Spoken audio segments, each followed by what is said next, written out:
Radio, una estación para compartir.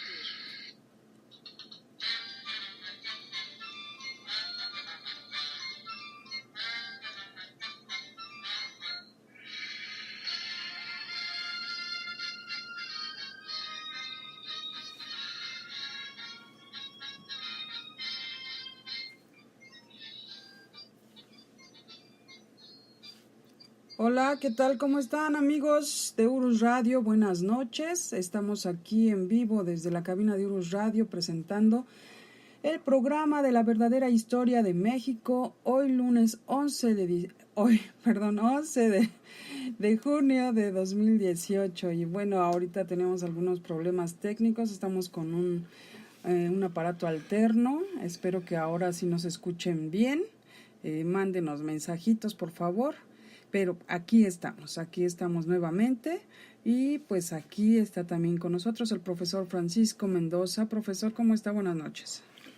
Licenciada, buenas noches. Pues sí, con la sorpresa pues de que hubo fallas técnicas y se está, como usted bien dice, utilizando otro equipo. Les puedo asegurar que aquí la licenciada luego se movilizó para hacer otra conexión. Y bueno, no tenemos la misma fidelidad, pero bueno, podemos rescatar la señal. Buenas noches a todos ustedes, buenas noches, licenciada. Y pues bueno, vamos a seguir con el tema de animales en la historia de México. Ya es el programa número 5 y pues vamos a ver de qué nos va a hablar el profesor Francisco. Profesor, ¿de qué nos va a hablar hoy? Licenciada, bueno, pues hemos tomado el tema de los animales en la historia de México. Pero esos animales que son representativos, sabemos que nuestro país es rico en flora, en fauna, muy rico, de los países más ricos del mundo, pero hay ciertos animales que tienen esa representatividad en nuestro país y son de los que hemos hablado, y el día de hoy pues tocaremos temas muy interesantes. Licenciada, hablaremos del tapir, un animal que desgraciadamente está en peligro de extinción, que es el mamífero más grande que hay en México, ¿sí? De origen mexicano, en lo que es la zona de Chiapas, de la península de Yucatán, aunque Yucatán ya podemos decir que ya nada más queda un tapir, uno solo en todo el territorio yucateco, y está en un zoológico, porque todos los demás se extinguieron, y quedan aproximadamente 1,500 tapires en México. Bueno, platicaremos un poquito de él, platicaremos de los nahuales, un tema muy interesante, y platicaremos del Huay, y ahorita vamos a platicar de qué se trata. Pues bueno, muy bien, pero también se quedaron pendientes algunos, bueno, más bien que nos comentara sobre caballos todavía, ¿no, profesor? Fuera del de caballito de tequila. Sí, ¿verdad? Tan comentado ya hubo algunas personas que nos comentaron de ese caballito de tequila desde que usted lo mencionó, licenciada, pero bueno, sí, mencionaremos, pues ya nada más nos hace falta platicar de arete, ¿sí? Y ya después de eso continuamos con el tema de hoy. Faltaba algo más, ¿no, profesor? Que también me había comentado de un caballo que salió en una película, ¿no? Ah, ya lo recuerdo, ¿Cómo me acuerdo? Así es, licenciada, sí platicaremos. Bueno. Adelante, profesor, perdón. Gracias, bueno, pues solamente aprovechar para enviar algunos saludos a Araceli Martínez, allá en Phoenix, Arizona, igual a María Pataca, Enrique Leos, un abrazo para ti, nuestro amigo allá por Coyoacán, que bueno, algún día les platicaremos, permítenos, amigo Enrique Leos, Godiener, platicar un poquito, lo conocemos de algunos años, y su casa está, perdón que es la indiscreción, pero su casa está en los terrenos de lo que fue un convento que se fraccionó durante la época de la Reforma, pero su casa quedó pues dentro del convento, creo cerca de la cocina, y alguna ocasión le pregunté como en forma de broma, bueno, ¿no espantan por aquí? Él dice tan tranquilamente, sí, seguido vemos monjas pasar por aquí, pero lo dijo en serio, y bueno, de esas cosas paranormales que no es el tema del programa, pero algún día les platicaremos de nuestro querido amigo Enrique Leos allá en Coyoacán. Vanessa, un saludo para ti. Elizabeth Bonilla, también un saludo para ti, que nos escucha en el Estado de México.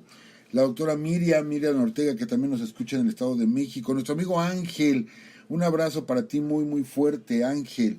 ¿De qué más tenemos ya señal?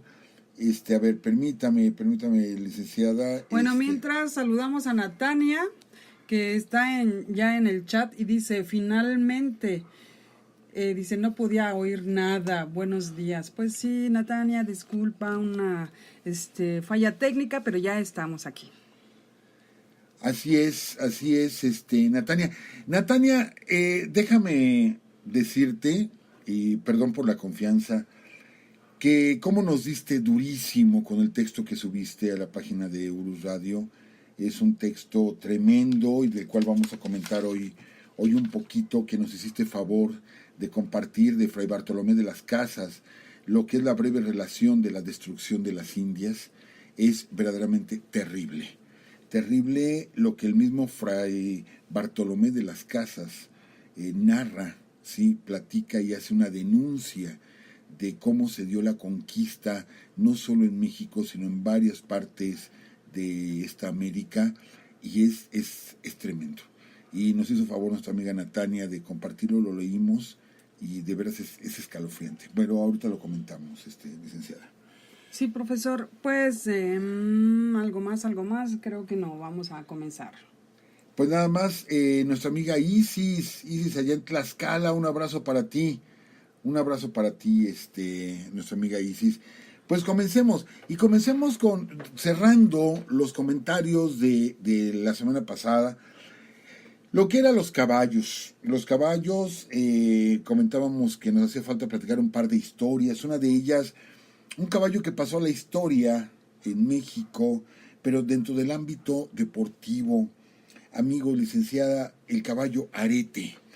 Era un caballo que le decían Arete porque le faltaba un pedacito de oreja.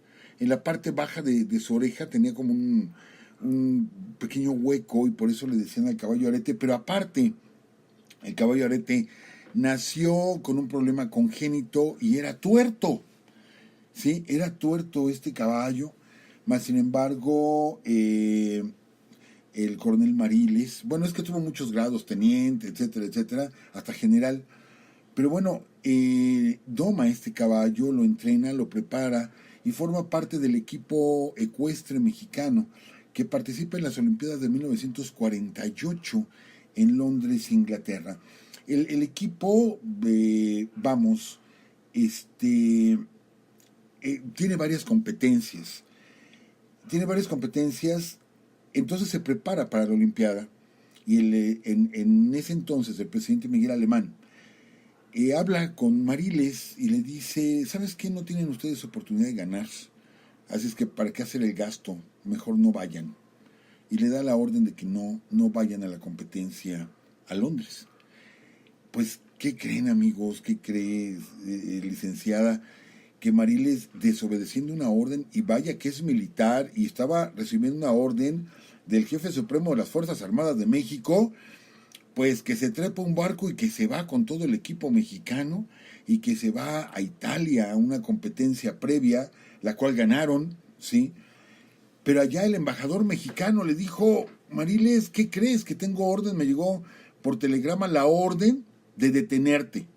¿Sí? De detenerte, de pedir auxilio de la policía italiana, subirte a un barco y regresarte a México por desertor del ejército. Y Mariles le dijo, mira, ni lo vas a hacer, y si lo quisieras hacer no me voy a dejar. De todos modos nos vamos a ir a los Juegos Olímpicos, así es que no te metas.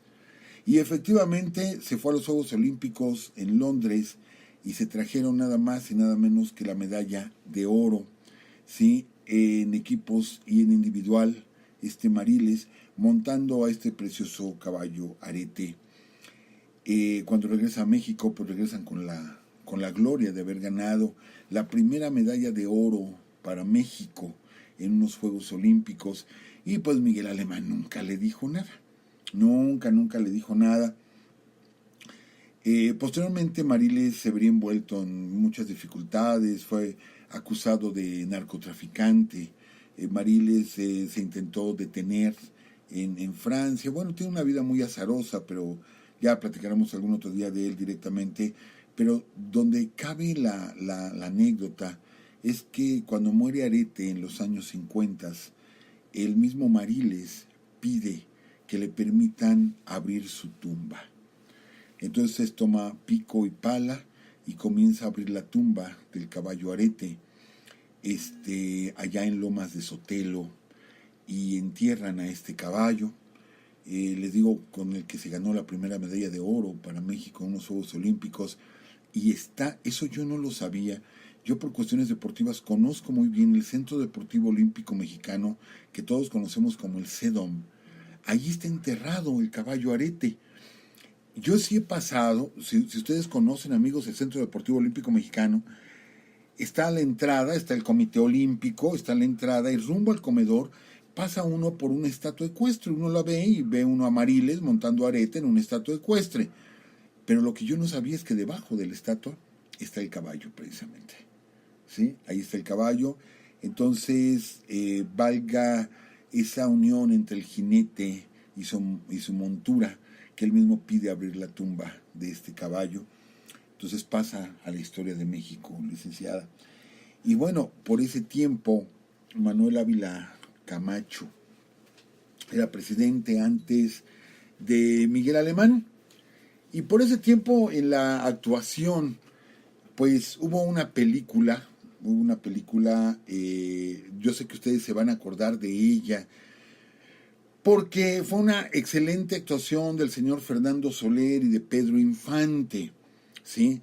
Aquella donde hablaba de Vivianita y donde decía Fernando Soler, soy el diablo, Viviana, soy el diablo, ¿sí?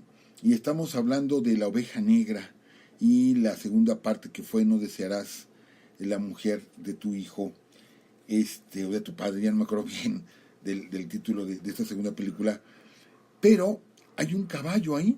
Hay un caballo que se hizo famoso, el caballo Camcia, ¿sí? Propiedad de Manuel Ávila Camacho. Era el propietario, el presidente del caballo Camcia.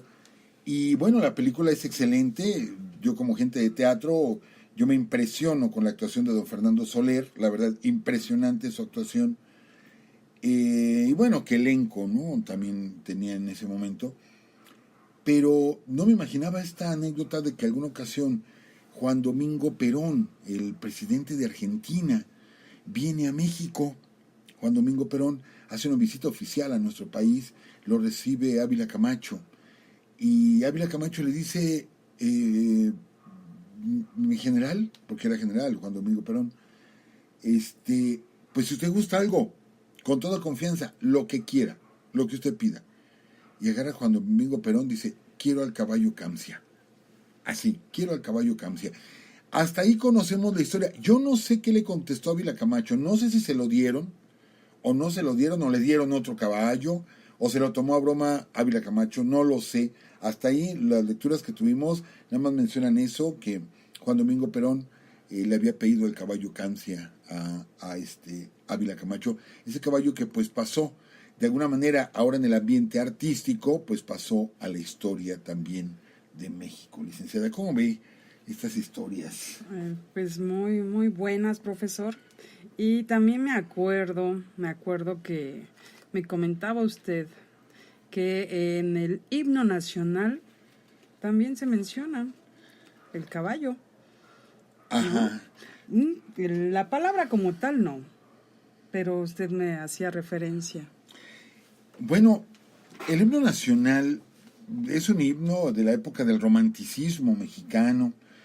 La época en la que está escrito el himno nacional es cuando más se está convulsionando México, cuando recién tuvimos la intervención norteamericana y perdemos tanto territorio, cuando tenemos golpes de Estado, levantamientos, etcétera, a cada instante. Y ese himno refleja el espíritu nacionalista que se pretende rescatar en el momento.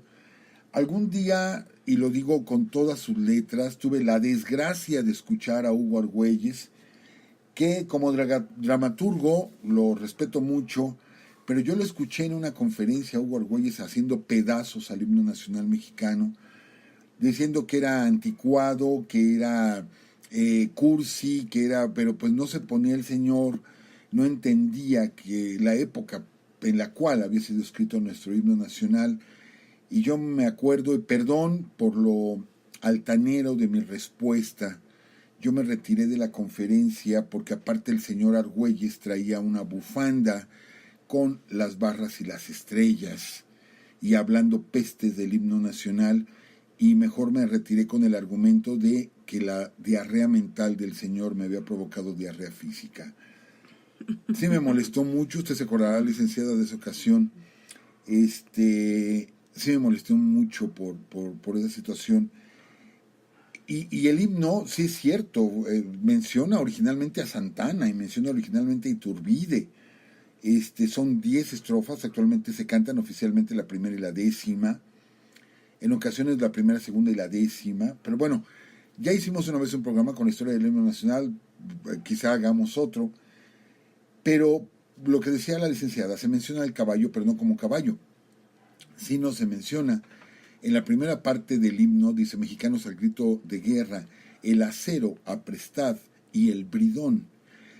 Sí, el acero se entiende la espada, ¿sí? Entonces dice: cuando escuchen la palabra guerra, mexicanos, inmediatamente tomen la espada y tomen el bridón.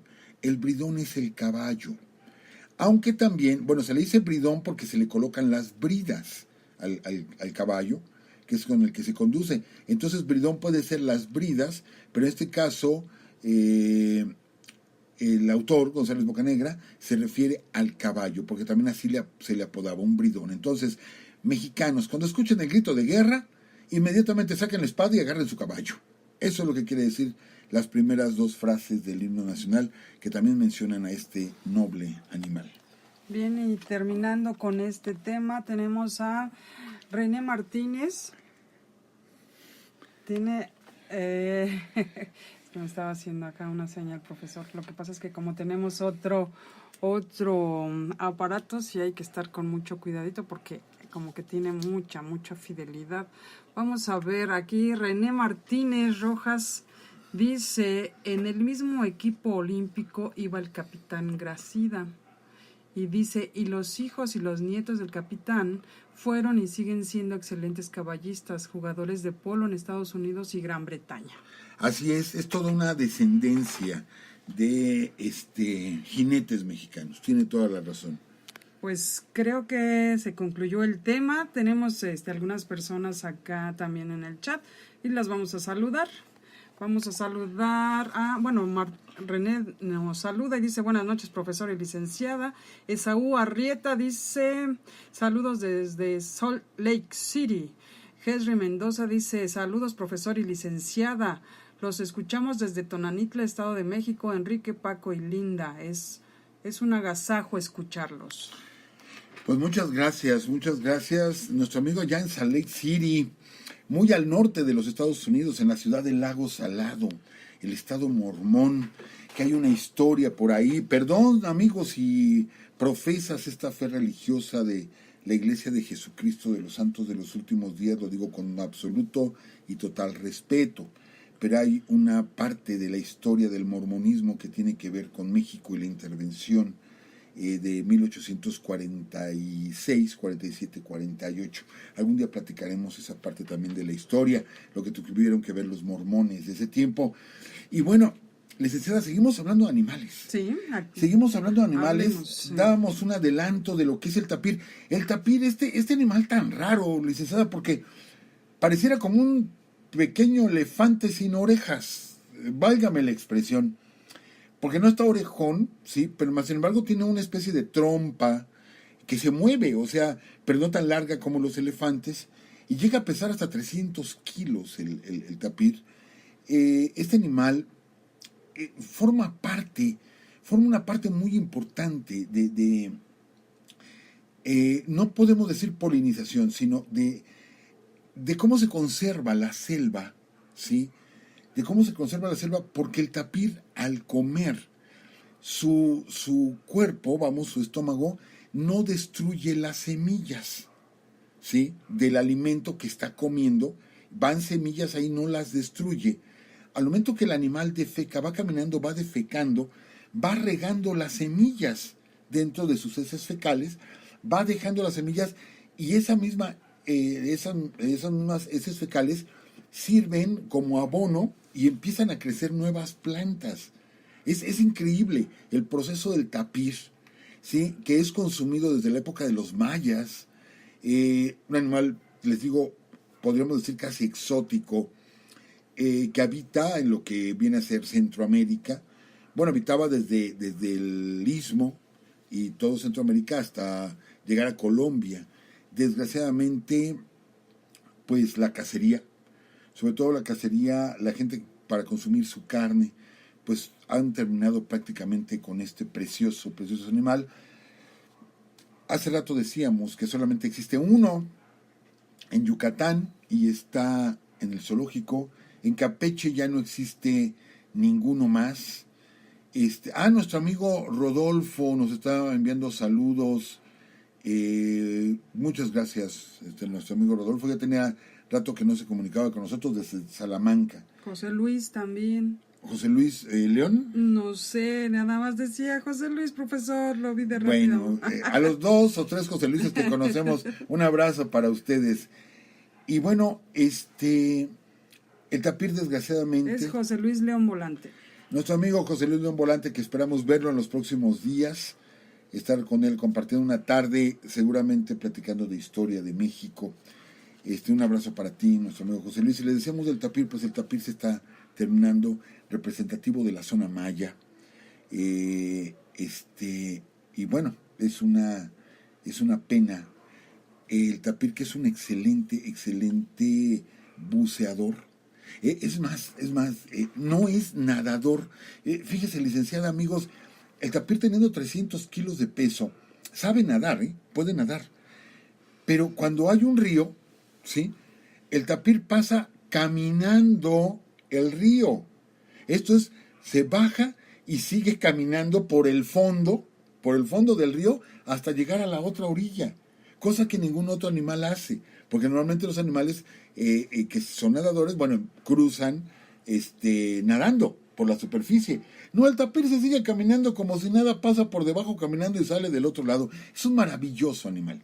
Y les comentábamos la gran aportación que tiene para el desarrollo de la misma selva. Pero hablemos ahora de 2 animales que prácticamente viene a ser el mismo, ¿sí?, que es el huay, y que viene a ser prácticamente lo mismo el huay que el nahual. Y dirán, a ver, ¿ya convirtieron a Urus Radio en la mano peluda o de qué se trata, no? No, amigos. Queremos cerrar esta parte de lo que es hablar de los animales en la historia de México. Hemos explicado, y mucho nos ha ayudado nuestro amigo el profesor René Martínez a entender el concepto que manejaban nuestros antepasados antes de la llegada de los conquistadores.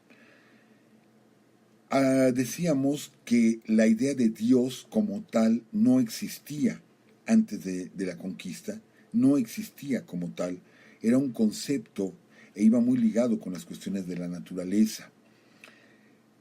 Llegan los conquistadores y ellos no entienden más que al ver una imagen dicen son dioses. Y como la Biblia dice, no adorarás dioses, ¿sí?, ajenos a mí, dicen, esos son dioses, y así se les quedó.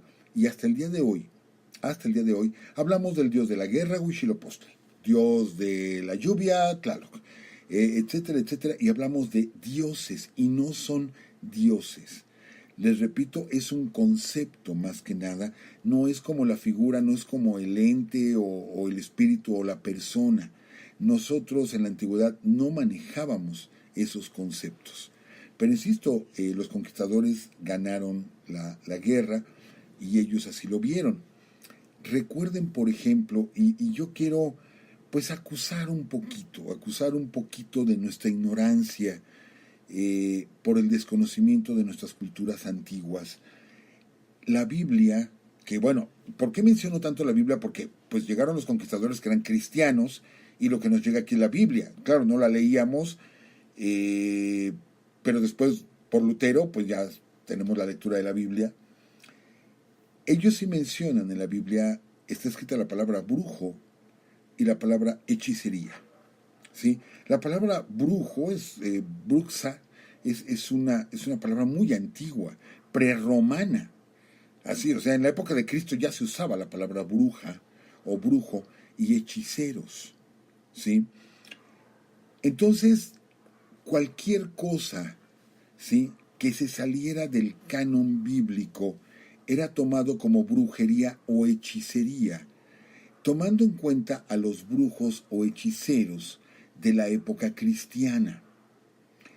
En México, ¿sí?, teníamos lo que conocíamos nosotros como chamanes, y que estos chamanes llegaban a tener el grado de nahual. ¿Qué es lo que pasa? Que cuando llegan los conquistadores, y válgame, insisto, lo que nuestra amiga Natania nos compartió en la página de Urus Radio, que yo los invito a todos amigos que lo lean, posteriormente, bueno, si no han comido aguacate, léanlo, porque si no nos va a hacer daño, por el coraje de lo que dice Fray Bartolomé de las Casas. El concepto aquí del chamán era de un hombre de conocimiento. Sí. Este hombre de conocimiento tenía que haber pasado por las 4 aguas del conocimiento. Nahui significa gente, ¿sí? ¿Cómo van los primeros números de licenciada del náhuatl? C, Ome, Yei, Nahui, 1, 2, 3, 4. Ajá. Nahui, sí, que significa gente y que significa 4. Sí. Ome, Yei, Nahui. Sí, exacto. Y luego viene la palabra atl, que significa agua, ¿sí? Entonces, de ahí viene la palabra nahual, que significa, ¿sí?, 4 aguas de conocimiento. Ese es el significado de nahual. Cuando alguien tenía el grado de nahual, el grado, o sea, iba aumentando su conocimiento en herbolaria, en geometría celeste, etcétera, etcétera, llegaba al grado de nahual. Pero amigos, a ver, vamos a recordar esto. Yo me acuerdo cuando en la época de los 70s, a ver si nuestros amigos por internet nos ayudan. ¿Se acuerdan de aquel programa de Kung Fu? ¿Sí? Que causó impacto en México, que luego los polivoces lo parodiaban, que el pequeño Saltamontes. Ajá. Yo no recuerdo el nombre del actor que tiene poco que murió asfixiado en una práctica sexual allá en Asia, y murió asfixiado hace como 3 años, ya grande, muy grande de edad. Yo recuerdo que es cuando llega o tenemos un conocimiento muy general de lo que era la filosofía oriental, donde nos enseñaban que los monjes budistas, en estos estilos de lucha, de pelea, imitaban a los animales. ¿Se acordarán ustedes de la famosa escena de el último golpe de Karate Kid? ¿Sí? Una película muy comercial, pero él imita la patada de una grulla, tomando en cuenta estos conocimientos de que las técnicas de lucha de las artes marciales están tomadas de los animales, de los movimientos de los animales. Lo subrayo, porque de pronto la gente que nos aficionamos a las artes marciales, pues sí, y digo aficionamos porque en su momento yo también veía a Bruce Lee, wow, ¿no? El hombre, y los ruidos que hacía y movimientos que hacía, y movía la mano como si fuera una garra de un animal, etcétera, etcétera. Nosotros, si eso lo hacemos 500 años antes, ¿sí?, hubiéramos sido simplemente nahuales. Los nahuales no es que se convirtieran, no eran licántropos como el típico hombre lobo europeo de Europa Central. Un hombre que le empieza a salir pelo, colmillos, se le alarga la boca y se convierte en hocico y se convierte en un perro. Bueno, en un lobo. No era así. Sino que los nahuales imitaban los movimientos de los animales. Claro, a finales del siglo XX lo vemos en un programa de televisión y no, impresionados porque cómo aprendían las artes marciales allá en Oriente imitando a los animales y vamos, nos impresionan. Pero en aquellos años no. Cuando los nahuales, ¿sí?, muestran su conocimiento mediante movimientos de los animales, para la gente, los conquistadores dijeron, eso es brujería, ¿sí? Eso es hechicería y se están convirtiendo en animales. Y esto está condenado por Dios. Esto es cosa del demonio, esto es cosa de satanismo, ¿sí? Y hay que acabar con esta gente. Acuérdense que desgraciadamente, pues todo se confundía con cuestiones satánicas. Acuérdense que creo que fueron 2 programas, licenciada, amigos, que hablamos de que hasta habían encontrado la bestia del Apocalipsis aquí en el lago de Texcoco. Encontraron los 3 seises en las edades de los tlatoanis. En fin, nosotros éramos todo satanismo. Es difícil explicar esta parte, sobre todo estamos en radio, únicamente podemos utilizar nuestra voz.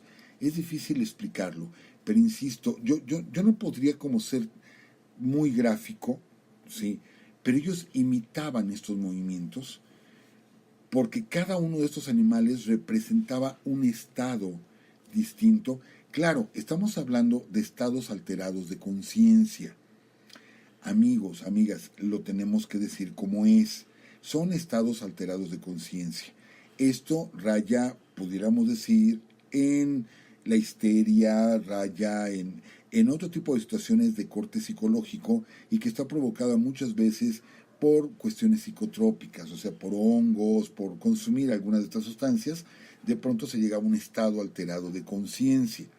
Eso no lo podemos negar, ni vamos aquí a fomentar. Acuérdense que les hemos dicho el ritual, por ejemplo, del peyote, que es un ritual que es muy especial y que es una moda, o lo convirtieron en moda y ya cualquier persona agarra, corta la biznaga, pues el peyote, y se lo come, y no es así. Hay todo un ritual preparatorio, todo esto, el cual yo, por ejemplo, yo no he participado, pero que respeto mucho a nuestros hermanos huicholes.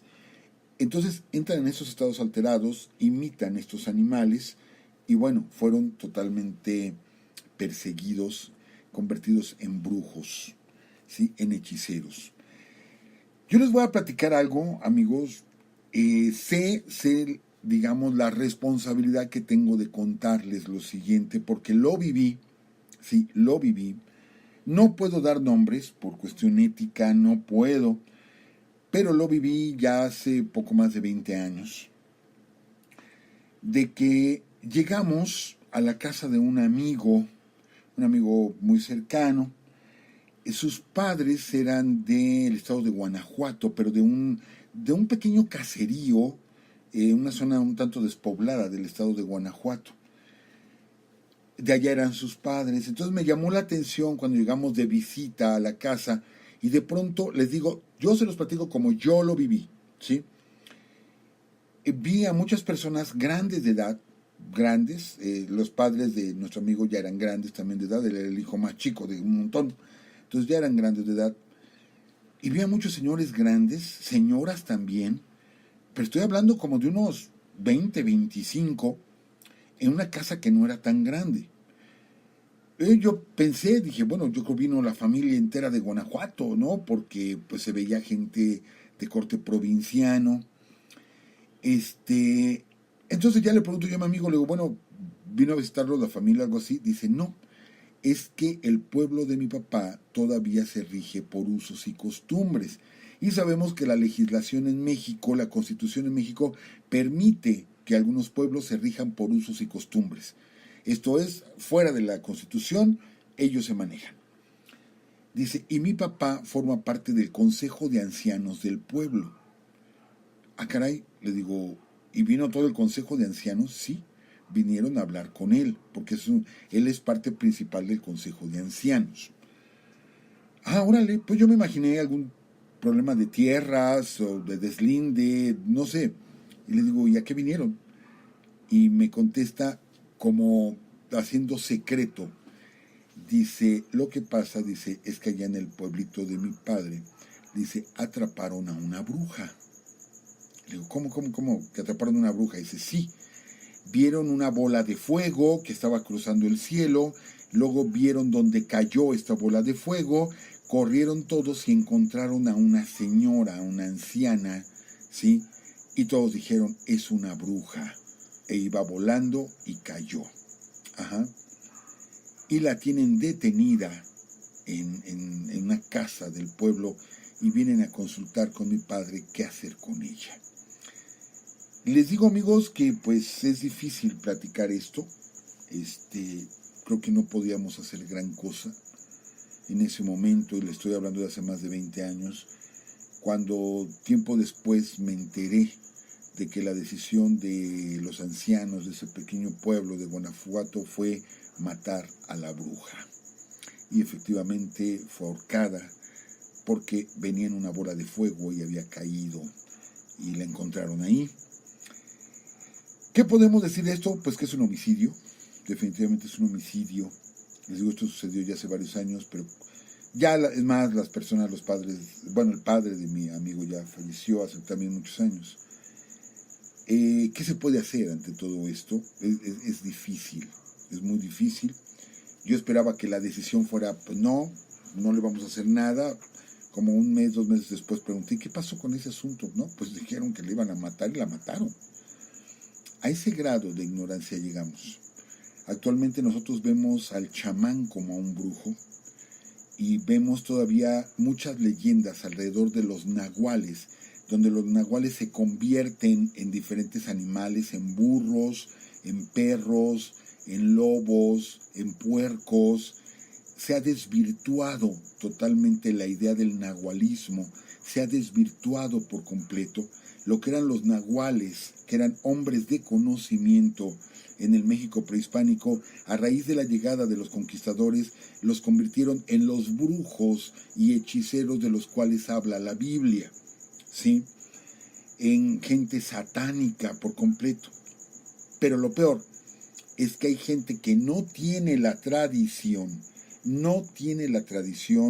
de nuestros antepasados y se cree lo que dice la historia oficial, ¿sí? Entonces ahora dice, ahora yo me vuelvo brujo y voy a hacer pócimas y voy a hacer amarres y voy a hacer infinidad de cosas porque soy brujo. Ni ellos mismos entienden el concepto de brujería, ni mucho menos el concepto de lo que es el nahualismo y de lo que es el chamanismo. Por eso hablamos del Huay. El Huay en Yucatán es el brujo, pero desgraciadamente ya no es el chamán, ya no es ese hombre de conocimiento. Ahora el brujo es el que se anuncia, inclusive se anuncian por internet, de que te hacemos amarres, de que te llamamos al novio o conseguimos novio para que te cases, o para que tu marido no se vaya, o para que tengas más dinero, etcétera. Y caemos en esa ignorancia que alguna vez nos tocó palpar al saber de la muerte de una persona que la creían una bruja, ¿sí? Por ejemplo, entre los purépechas sí hay chamanes, y todos los chamanes que actualmente existen entre los purépechas se dedican a la brujería y a los amarres y todo eso. Mas, sin embargo, antes de la llegada de los españoles, se llamaban sicuacuas, ¿sí? Los sicuacuas eran precisamente los hombres de conocimiento, eran los hombres que tenían el nahual, que era el espíritu, el desarrollo del espíritu, y que manejaban una dualidad con su tonal, que era la matriz, era donde se formaba absolutamente todo, y que estamos hablando de esa dualidad de razón-intuición.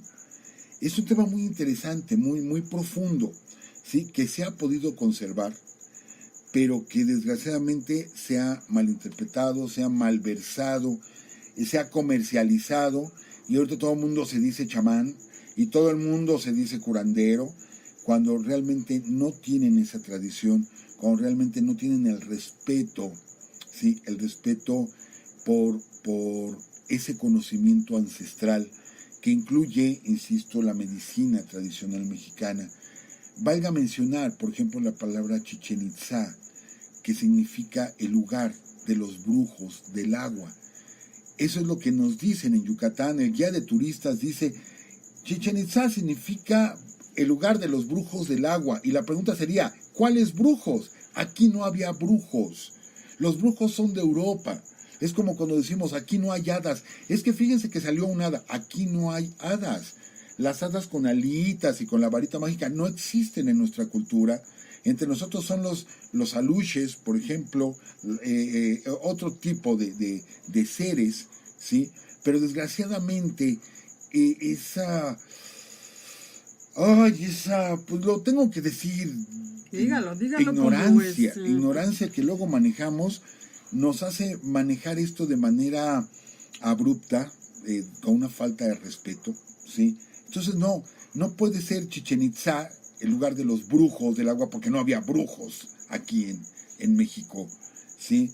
Porque no entendemos el concepto correcto de lo que es un chamán y de lo que es un nahual. Entonces, con eso cerramos la parte de animales, porque tomaban nuestros nahuales, tomaban movimientos, gestos de animales dependiendo el nivel de conciencia que habían adquirido según su conocimiento. ¿Qué le parece todo esto, licenciada? Pues demasiado interesante, porque pues estamos viendo lo que usted comentaba, que es otro nivel de conciencia, ¿no? Pero bueno, tenemos muy poco tiempo, amigos. Vamos a hacer algunos comentarios más bien a leer algunos comentarios que nos han llegado, algunas personitas que nos siguen en Twitter. Dice Aquiles, me gustaría que visitaran Nayarit, cuenta con una cultura impresionante, profesor. La verdad que sí, toda la zona nayarita, bueno, hemos estado un poco por ahí, desgraciadamente la parte más turística, pero sí nos gustaría conocer más la parte cultural. Julio César Guerrero dice, hoy después de mucho tiempo los volví a escuchar, sigue siendo un programa absolutamente maravilloso. Saludos Doris y al profesor. También tenemos, es que son muchos los que nos llegan. Tenemos a Víctor Manuel que nos sigue, a Elvis Tech. Bueno, Jonathan David García, Víctor Manuel, Titi Rodríguez y otra vez Elvis. Muy bien, ¿quién más por acá?